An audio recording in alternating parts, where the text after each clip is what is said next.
Dans un vieux village entouré de collines, vivait un chat nommé Milo. Il aimait errer seul sur les toits des maisons, observant la vie en contrebas. Milo n'était pas le genre de chat à chercher la compagnie. Solitaire et fier, il préférait la liberté de ses explorations nocturnes, où personne ne venait le déranger.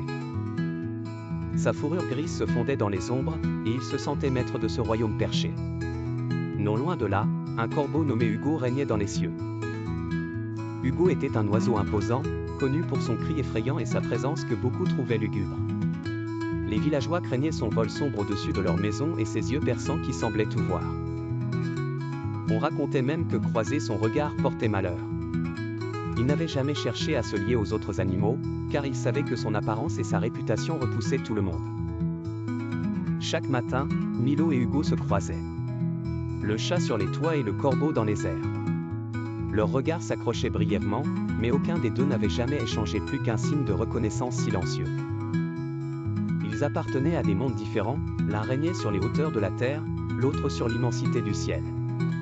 Un jour d'hiver, un événement inattendu survint. Après une nuit de tempête, Milo, curieux comme toujours, grimpa sur un toit particulièrement glissant. Mais à cause de la neige, ses pattes perdirent leur prise. Désespéré, il se retrouva coincé, incapable de descendre.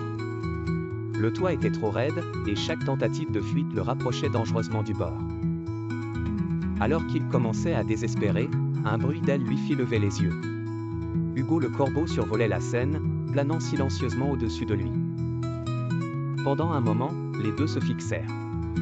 Milo, fier et indépendant, hésitait à demander de l'aide, mais il n'avait pas le choix. Il miaula faiblement, un appel à peine perceptible.